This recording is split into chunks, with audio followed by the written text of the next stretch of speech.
Thinking about all the things you could have done differently, second guessing every decision you make, and imagining all the worst case scenarios in life can be exhausting. But overthinking is a hard habit to break. Hello friends, welcome to our channel Ada the Way of Life. I'm Shweta Agarwal और आज हम बात करने वाले हैं how to handle over thinking. But उससे पहले क्या आपको पता है कि आप ओवर थिंक कर रहे हो? आपको कैसे पता चलेगा कि you are over thinking?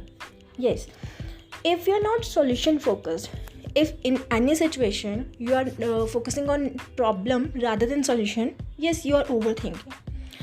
If you experience repetitive thoughts, yes, you are overthinking. If you keeps worrying and wakes up all night, yes, you are overthinking. If you struggle to make decisions, yes, you are overthinking. If you give second guess your decisions repeatedly, yes, you are overthinking. Overthinking is exhausting. जब आप overthink करते हो तो आपके mind में thoughts ऐसे circle की तरह घूमते हैं जो आपको आगे बढ़ने नहीं देते. इस वजह से बिज़ारे आइडियाज़ आने लगते हैं जो एक दूसरे को कॉन्ट्राडिक्ट करते हैं. हम किसी जॉब इंटरव्यू के लिए जाते हैं तो we should be like I am so excited for this job interview, लेकिन ओवरथिंकिंग की वजह से ये थॉट्स ऐसे बदल जाते हैं जैसे कि I wonder if they like me और समथिंग. और आफ्टर इंटरव्यू उसके बाद भी ओवरथिंकिंग कंटिन्यू रहती है, like oh I am so stupid, I shouldn't have said that, I am definitely not getting any offer. You start blaming yourself for things you didn't do and worrying about scenarios that may or may not happen. Overthinking is just thinking about something too much for too long. किसी चीज़ के बारे में बहुत ज़्यादा सोचने लगते हैं तो that is overthinking.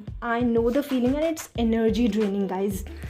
In fact over thinking आपका स्ट्रेस लेवल बढ़ा देता है, क्रिएटिविटी को कम कर देता है, इवन जजमेंट गोज़ रॉन्ग.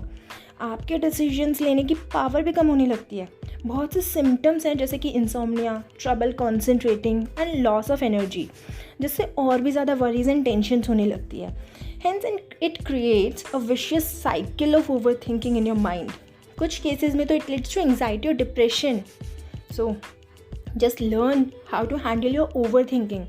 बहुतों को तो ये भी लगता है कि ओवरथिंक इनेट पर्सनालिटी ट्रेट है जिसे हम चेंज नहीं कर सकते, but truth is overthinking is learned strategy which we choose either consciously और अनकॉन्शियसली.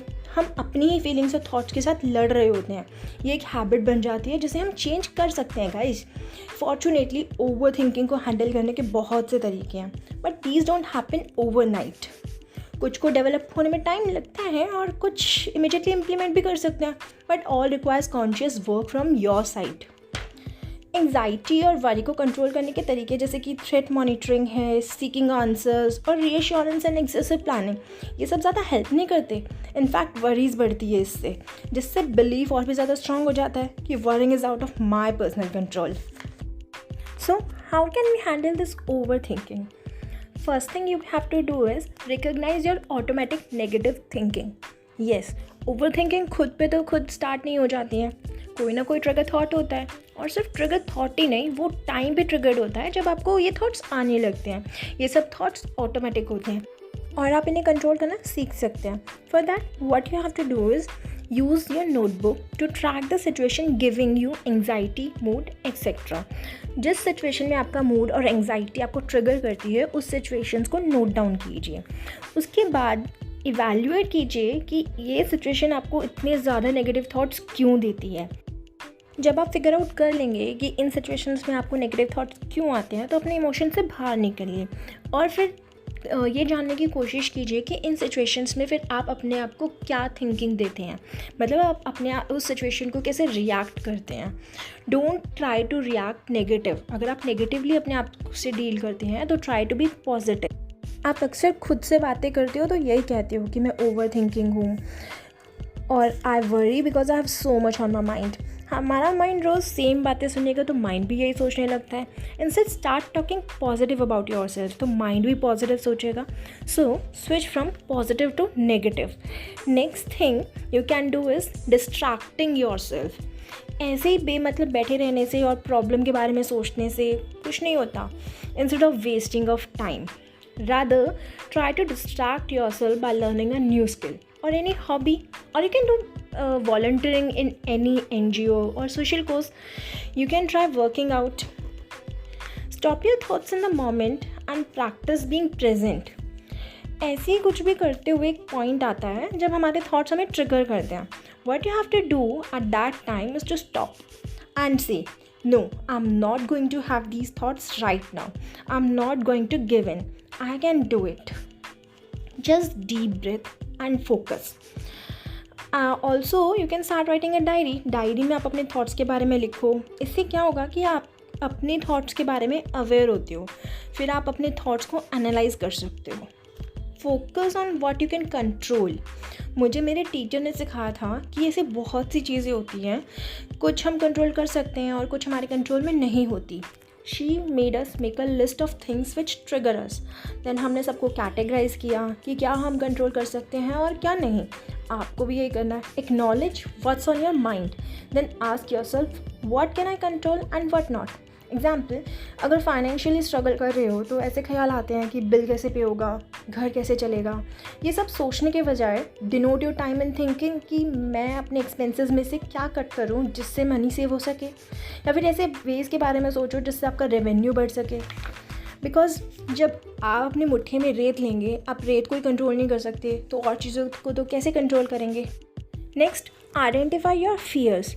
मोस्टली सबके मन में ये डर होता है कि दूसरे हमारे बारे में क्या सोचेंगे, या मुझसे कोई गलती ना हो जाए, या मैं फेल ना हो जाऊँ, एक्सेट्रा एक्सेट्रा. और इसी डर की वजह से हम अटेम्प्ट करने में भी डरते हैं. This fear can cured by forced repetition of acts of courage. अपने डर का सामना करो. करेज ना आए तो ask yourself what's the worst that could happen. मैं तो यही करती हूँ. Make the decision to become person of action. Making decisions and taking actions are two different things. हम डिसीजन तो ले लेते हैं, बट जब इम्प्लीमेंट की बारी आती है तो हमारे कदम रुक जाते हैं. हमारे माइंड में एक थॉट्स का सर्कल होता है जिससे हमारे डिसीजन लेने की एबिलिटी कम हो जाती है. You can do is practice decision making and sticking with them. एकदम से तो नहीं होगा, so start with the smallest decisions like chocolate और वनीला, ऑर्डर इन और कुकिंग. दो में से कोई एक चूज़ करना है. छोटे से डिसीजन से बड़े डिसीजंस तक पहुँचो. And this is a very small thing. Be grateful. Do something nice for someone. Make a list what you're grateful for. Say thanks to every good thing happen to you. इससे आपको बहुत अच्छा feel होगा. Construct creative constraints. Sometimes क्या होता है कि हमें टास्क पूरा करने की डेडलाइंस नहीं दी जाती है तो हम लेज़ी हो जाते हैं और हमें ओवर थिंकिंग का टाइम मिल जाता है. So what can you do is determine date and time by which you will make a choice. एक डेट और टाइम को फिक्स कर दो कि इस टाइम तक मुझे कंप्लीट करना ही करना है. उसको कैलेंडर में सेट करो, रिमाइंडर सेट करो अपने फ़ोन में and make it happen. I hope these would help. Thank you guys.